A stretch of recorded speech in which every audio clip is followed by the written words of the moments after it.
पुराने वक्त की बात है जब हिंदुस्तान की सरजमीन पर छोटे छोटे रियासतों का बोलबाला था।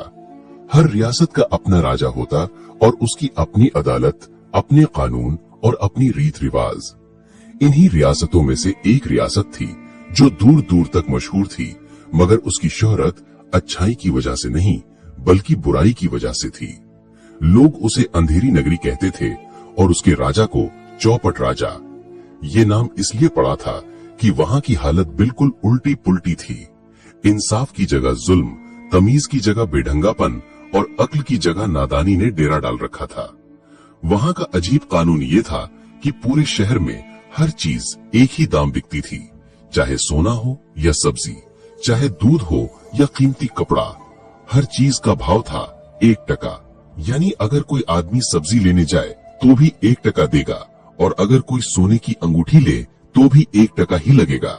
जाहिर है ऐसा कानून न इंसाफी पर था और न अक्ल पर, लेकिन राजा इसे अपनी बहुत बड़ी इंसाफी समझता और फख्र से कहता, देखो मेरे राज में सब बराबर हैं, कोई अमीर को सस्ती चीज ना मिले और न गरीब को महंगी चीज, सब एक ही दाम में सब कुछ पा सकते हैं। उसके दरबारी भी चापलूस थे जो हरदम उसकी वाहवाही करते।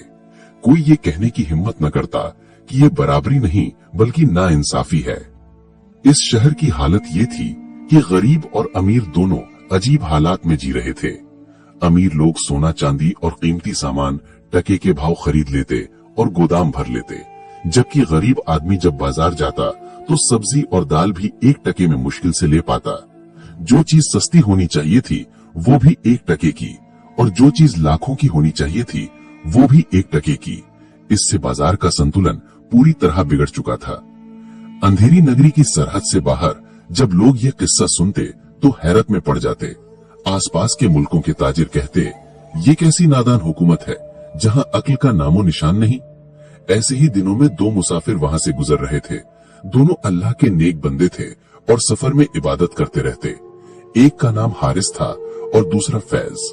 दोनों दूर के इलाके से तिजारत करने निकले थे, मगर साथ ही इल्म और तजुर्बा हासिल करना भी उनका मकसद था। जब ये लोग अंधेरी नगरी के करीब पहुंचे तो देखा कि शहर के दरवाजे पर एक बड़ा सा बोर्ड लगा है जिस पर लिखा है, हमारे शहर में सब चीज 1 टका, चाहे जो भी हो। ये देखकर हारिस हैरत में पड़ गया।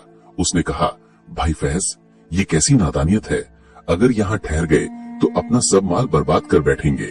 लेकिन फैज हंस पड़ा और बोला, चलो जरा देखते हैं, शायद इसमें कोई भलाई का पहलू भी हो। दोनों शहर के भीतर दाखिल हुए। बाजार का मंजर देखकर दंग रह गए। एक तरफ कोई आदमी गाय खरीद रहा है 1 टके में, दूसरी तरफ कोई हीरे जवाहरात का हार। वहीं कोई गरीब आदमी रोटियों की एक छोटी गठरी के लिए भी 1 टका चुका रहा है। दुकानदारों के चेहरे पर भी बेचारगी झलक रही थी, लेकिन क्योंकि राजा का हुक्म था सबको मजबूरी में मानना पड़ता। हारिस ने धीरे से कहा, भाई ये शहर अक्ल वालों का नहीं, ये तो बर्बादी का गढ़ है। यहाँ का रहना खतरे से खाली नहीं। हम अल्लाह के बंदे हैं, हमें नाहक मुसीबत में क्यों पड़ना चाहिए। फैज ने सोचा और बोला, तुम्हारी बात सही है, लेकिन 1-2 दिन ठहर कर देखते हैं, फिर निकल जाएंगे। इसी दौरान बाजार में अचानक एक हंगामा हुआ। पता चला कि राजा के सैनिक किसी मजदूर को पकड़ कर ले जा रहे हैं। वजह पूछी तो मालूम हुआ कि राजा ने एक हुक्म जारी किया है कि शहर में अगर कोई हादसा हुआ तो किसी को सजा मिलनी ही चाहिए, चाहे दोषी हो या ना हो। उस वक्त शहर में एक दीवार ढह गई थी जिससे एक आदमी घायल हो गया। राजा ने हुक्म दिया कि उस दीवार बनाने वाले मजदूर को फांसी दी जाए। हारिस और फैज ये सुनकर हैरत में रह गए। हारिस ने कहा, देखा भाई, यही कह रहा था मैं, जहाँ इंसाफ ना हो वहाँ ठहरना खतरनाक है। ये राजा चौपट है, इसका अंजाम अच्छा नहीं होगा, चलो यहाँ से निकल चलते हैं। मगर फैज ने कहा, रुको, हो सकता है हम इस मजदूर की मदद कर सकें। दोनों अदालत की तरफ चल दिए। वहां पहुंचे तो देखा कि दरबार सजा है, राजा शाही गद्दी पर बैठा है और मजदूर बेड़ियों में जकड़ा खड़ा है।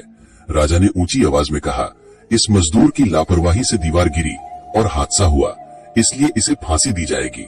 बेचारा मजदूर रोते हुए कह रहा था, हुजूर मेरी क्या गलती, मैंने तो दीवार मजबूत बनाई थी, लेकिन सामान ही घटिया था जो सौदागर ने दिया।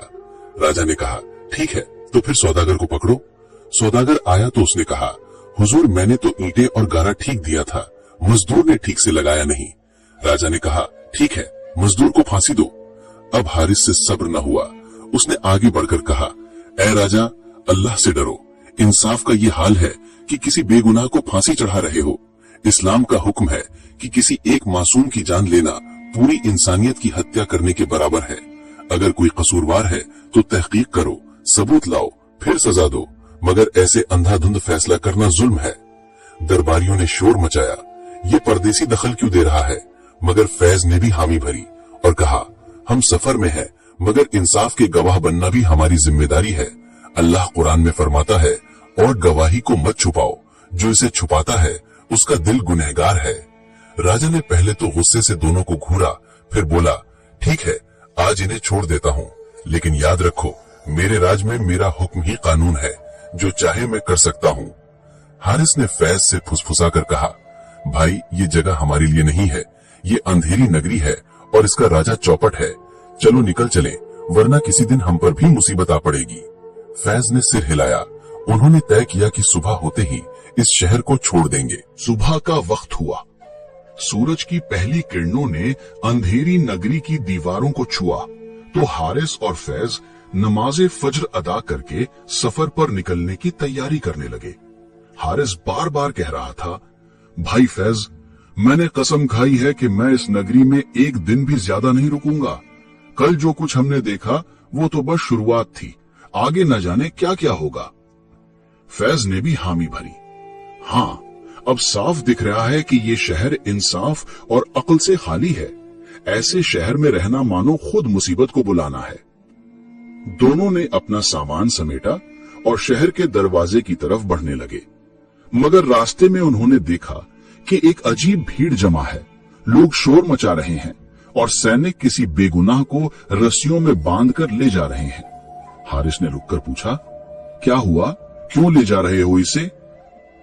लोगों ने बताया, आज सुबह शहर में एक हादसा हुआ है। राजा का एक प्यारा घोड़ा अचानक कुएं में गिरकर मर गया। राजा ने हुक्म दिया है कि इसके लिए किसी को जिम्मेदार ठहराया जाए। जांच के बाद पता चला कि कुआं मजदूरों ने बनाया था, तो उनमें से एक को फांसी दी जाएगी। ये सुनते ही हारिस और फैज दंग रह गए। हारिस गुस्से से बोला, क्या घोड़े की मौत की सजा इंसान को? अल्लाह की पनाह, ये कैसी नादानी है। दोनों तुरंत दरबार की ओर दौड़े।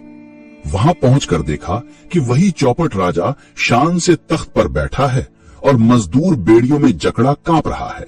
दरबारियों के चेहरों पर हंसी थी, मानो मजाक हो रहा हो। राजा गरज कर बोला, इस मजदूर की वजह से कुएं में कमी रही, इसी वजह से मेरा प्यारा घोड़ा मरा, इसलिए इसे आज शाम तक फांसी दी जाएगी। फैज ने आगे बढ़कर कहा, ए राजा, अल्लाह से डर, तू एक बेगुनाह की जान लेने जा रहा है। क्या तेरा घोड़ा इंसान से ज्यादा कीमती है? इस्लाम कहता है कि इंसान की जान सबसे पवित्र है। हमारे नबी सल्लल्लाहु अलैहि वसल्लम ने फरमाया कि काबे की तबाही भी अल्लाह के नजदीक एक बेगुनाह की हत्या से कमतर है, और तू सिर्फ एक जानवर की मौत पर इंसान को मारने चला है। राजा ने आंखें तरेरी। चुप रहो परदेसी, मेरे राज में मेरे हुक्म के आगे कोई जुबान नहीं खोल सकता। जो मैंने कह दिया वही होगा। हारिस अब और न सह पाया। उसने ऊंची आवाज में कहा, ए चौपट राजा, अगर तू यही समझता है कि तेरा हुक्म सब पर भारी है तो सुन ले, अल्लाह का हुक्म सबसे बड़ा है। अगर तू जुल्म करेगा तो उसका अंजाम भी भुगतेगा। जुल्म की बुनियाद पर कोई सल्तनत टिक नहीं सकती। दरबारियों ने शोर मचाया, गद्दार, राजा का अपमान कर रहे हैं। सैनिक तलवारें खींचकर हारिस और फैज की तरफ बढ़े, मगर राजा ने हाथ उठाकर उन्हें रोका। राजा बोला, रुको, मुझे इन परदेसियों की बातें सुनने में मजा आता है। ये मेरी हुकूमत की बुराई कर रहे हैं, फिर भी इनमें हिम्मत है। ठीक है, इन दोनों को आजाद छोड़ दो, मगर याद रखो, अगर कल फिर किसी मामले में दखल दिया तो सीधा फांसी पर चढ़ा दूंगा। हारिस ने फैज से फुसफुसाकर कहा, देखा, यही वजह है कि मैं कह रहा था यहां रुकना खतरे से खाली नहीं। चलो अब देर मत करो, निकल चलें। दोनों दरबार से बाहर निकले और शहर के दरवाजे की तरफ चल पड़े, मगर रास्ते में एक बुजुर्ग आदमी मिल गया जो बहुत गमगीन था। उसने कहा, बेटों, तुम यहाँ से जा रहे हो तो मुझे भी ले चलो। ये शहर रहन सहन के लायक नहीं रहा। यहाँ रोज किसी न किसी बेगुनाह को मार दिया जाता है। राजा का दिमाग खराब हो चुका है, वो खुद को खुदा समझने लगा है। फैज ने उससे पूछा, बाबा इतना जुल्म हो रहा है तो लोग आवाज क्यों नहीं उठाते? बुजुर्ग रोते हुए बोला, बेटा यहाँ का हाल यह है कि जो बोलता है वही फांसी पर चढ़ा दिया जाता है। लोग डर के मारे चुप हैं। हर कोई अपनी जान की फिक्र करता है। इस शहर का नाम ही अंधेरी नगरी क्यों पड़ा अब समझ आ रहा होगा। हारिस और फैज ने उसकी बात सुनी तो दिल कांप उठा। उन्होंने उसे ढांढस दिया और कहा, बाबा सब्र करो, अल्लाह की पकड़ से कोई नहीं बच सकता। ये चौपट राजा ज्यादा दिन राज नहीं कर पाएगा। अल्लाह फरमाता है जालिमों को मोहलत दी जाती है, मगर जब अल्लाह की पकड़ आती है तो कोई बचाने वाला नहीं होता। इतना कहकर दोनों आगे बढ़ गए। अब शहर के दरवाजे के पास पहुंचते ही उन्होंने देखा कि सैनिकों का एक झुंड वहां पहरा दे रहा है। अचानक उनमें से एक ने आवाज दी, रुको, राजा का नया हुक्म है कि कोई भी परदेसी बिना इजाजत शहर से बाहर नहीं जा सकता। हारिस ने हैरत से पूछा, क्यों भला? कल तक तो ऐसी कोई रोक नहीं थी। सैनिक ने हंसते हुए कहा, राजा ने कहा है कि यहां से भागकर लोग बाहर जाकर हमारी बुराई न करें, इसलिए अब कोई भी परदेसी बिना इजाजत बाहर नहीं जाएगा। अगर जबरदस्ती की तो फांसी मिलेगी। हारिस और फैज ने एक दूसरे को देखा। हारिस ने धीरे से कहा, देखा, अब तो हमारी शंका सही साबित हो गई। ये जगह वाकई मौत का गढ़ है। फैज ने गहरी सांस ली और बोला, हमें अल्लाह पर भरोसा रखना होगा, वो हमें इससे भी निकाल देगा। इसी वक्त शहर में एक और अजीब घटना हुई। राजा का पसंदीदा शाही हाथी अचानक पागल होकर बाजार में तोड़फोड़ करने लगा। कई लोग घायल हो गए। राजा ने फिर वही चौपट हुक्म जारी किया, इसका कसूर किसका है? जिसने हाथी को खाना खिलाया था वही जिम्मेदार है, उसे तुरंत पकड़ो और फांसी दो। बेचारा नौकर कांपता हुआ लाया गया। उसने रोते हुए कहा, हुजूर, मैंने तो वही खाना दिया था जो महल के बावर्ची ने दिया था। राजा ने कहा, तो बावर्ची को पकड़ो। बावर्ची आया तो बोला, हुजूर, मैंने तो वही अनाज लिया था जो गोदाम से आया था। राजा ने कहा, तो गोदाम के मालिक को पकड़ो। इस तरह मामला घूमता घूमता फिर एक गरीब आदमी पर आके रुक गया और हुक्म हुआ, आज इसे फांसी दो। जब ये सब हारिस और फैज ने देखा तो दिल दहल उठा। हारिस ने कहा, अब साफ हो गया, यहाँ रहना खुद मौत को बुलाना है, मगर शहर के दरवाजे पर रोक लग गई है, अब क्या करें? फैज ने कहा, भाई याद रखो, जहां अक्ल काम न करे वहां अल्लाह पर भरोसा करो। उसने ही हमें यहाँ तक पहुंचाया है, वही हमें इससे भी निकाल देगा। दोनों ने इत्तेफाक किया कि अब रात के अंधेरे में ही शहर से निकलने की कोशिश करेंगे, मगर उन्हें यह भी एहसास था कि राजा की चौपट अक्ल किसी दिन उन्हें भी फांसी पर चढ़ा सकती। रात का सन्नाटा अंधेरी नगरी पर उतर आया था। महल के भीतर रंगरलियां थीं। राजा अपने चौपट फैसलों पर फख्र कर रहा था और दरबारी उसकी चापलूसी में मशगूल थे। उधर शहर के गरीब लोग अपनी जान हथेली पर रखकर सोते थे। उन्हें नहीं मालूम होता कि सुबह किस पर जुल्म की तलवार गिरेगी। हारिस और फैज दोनों एक छोटे से मकान में पनाह लिए बैठे थे। उनकी आंखों में नींद नहीं थी। हारिस बेचैन होकर कह रहा था, फैज, अब देर नहीं करनी चाहिए। अगर सुबह हुई तो पता नहीं किसे फांसी का हुक्म हो जाए और शायद हमारी बारी भी आ जाए। फैज ने कहा, हाँ भाई, मैं भी यही सोच रहा हूँ। अल्लाह से दुआ करो, वही रास्ता खोलेगा।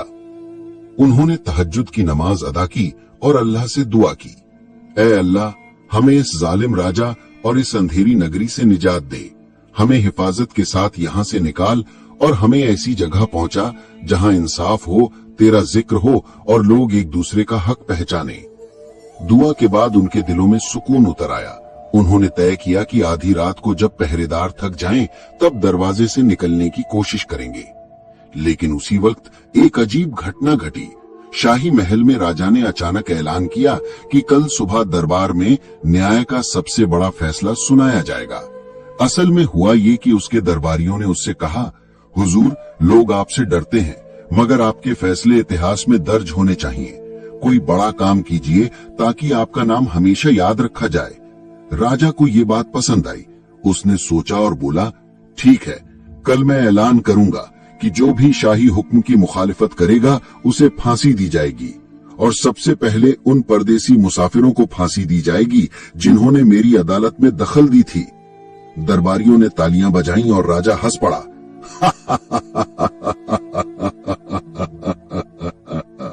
हाँ, कल सुबह ये दोनों मुसाफिर फांसी पर चढ़ेंगे और पूरी नगरी देखेगी कि चौपट राजा का हुक्म सबसे बड़ा है। रात के अंधेरे में ये खबर धीरे धीरे पूरे शहर में फैल गई। किसी ने हारिस और फैज को आकर बताया, भाइयों, अब बचना मुश्किल है, कल सुबह तुम्हें फांसी पर चढ़ाया जाएगा। ये सुनकर हारिस का चेहरा सख्त हो गया।